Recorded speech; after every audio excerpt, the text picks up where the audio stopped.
This is our grand finale of the Weege Show for Supercross in 2019. We want to thank the folks at Racetech. You know all about gold valves. It'd be like winning a jackpot here in Las Vegas.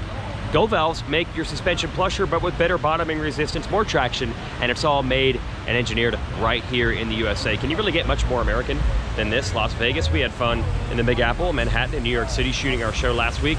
Let's not take for granted that although dirt bike racing is great, the chance to visit some of America's great cities, which Monster Energy Supercross allows you to do, is something that you do not want to take for granted. But our little stamp of these big areas is indeed competition. And that's what makes this so vexing. It's what makes this so exciting. And dare I say, competition in Supercross might even be at an all-time high. We have 6 manufacturers that are competing at the highest level. Just last year, Rockstar Energy Husqvarna won 2 at the championships. This year, 3 different manufacturers. We saw Yamaha, Honda, and of course the KTM wrap up our championships in 2019 tonight at Sam Boyd Stadium.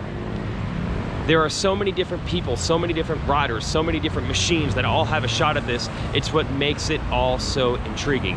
It is indeed competition. And with that comes the ability to revel in that situation.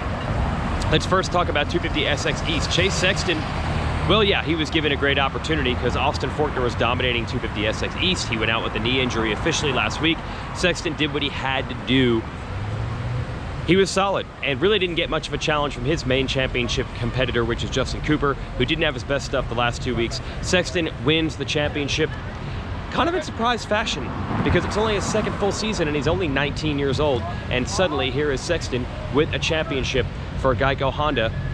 Does that portend to an early move into the 450 class? That's further down the road. Right now, Sexton has taken not just a step, but a leap, a jump in his career by winning this title. But for everything that happens to one, it leads to an equal opposite reaction to another. And that's where the heartbreaking story comes from the one manufacturer we're not listing as a champion this time, Kawasaki. Agonizing again. Eli Tomac dominates the 450 race tonight. 3 straight seasons where you could argue that Tomac is the fastest rider. 3 straight seasons where he doesn't get to put the #1 plate on his Kawasaki in Monster Energy Supercross. Because Cooper Webb did what he always does. Cooper Webb got a good start. He put it on the podium. He rode smart. Was there really any doubt that Webb was going to do that and wrap up the title tonight? Not much. But still, what Webb does almost makes it look like it's procedural, and it's not. Because the 250SX West Championship reminded everyone of what competition is really all about. And it's the unexpected, because even when someone's counted out, even when they're a long shot, even in Vegas, they can still hit that jackpot. Adam Cincerillo coughed it up with about 3.5 minutes to go. He was riding a solid enough race to edge Dylan Ferrandis for the title by 3 points until he crashed.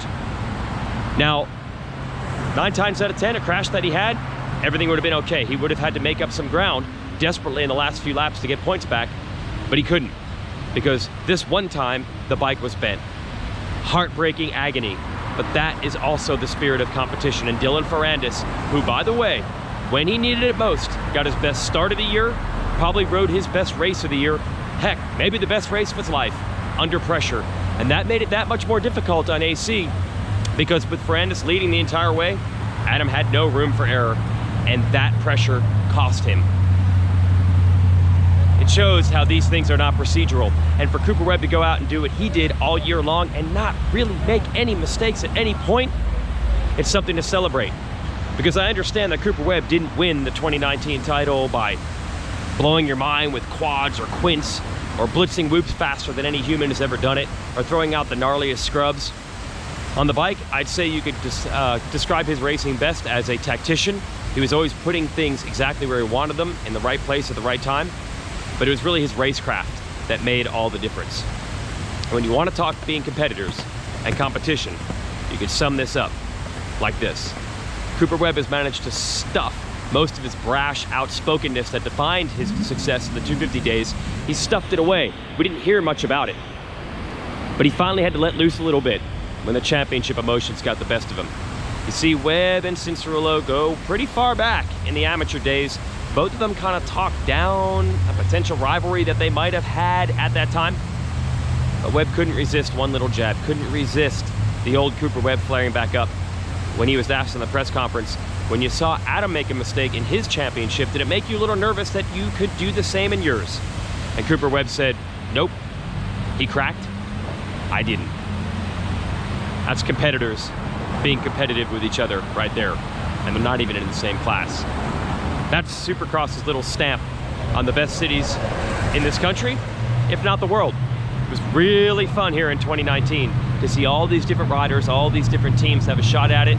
Yeah, the Kawasaki folks are going to be bummed because Monster Pro Circuit Kawasaki practically owned both championships at one point and didn't get them. The long shot odds for Chase Sexton and Dylan Ferrandis paid off. But the longest shot of all is Cooper Webb, who not a single person, including Webb himself, probably thought could win the title this year. And here he is holding the #1 plate. Now everyone's a long shot to take it away from him next year. And we got a whole new series starting, by the way. Lucas Oil Pro Motocross. We'll see you in 2 weeks. Celebrate the spirit of competition. Come to some Supercrosses next year. Come to some motocrosses this summer. All the players will be there, and they'll be doing their thing, which is competing. And we love to watch. Hope you enjoyed the shows, all Supercross season long.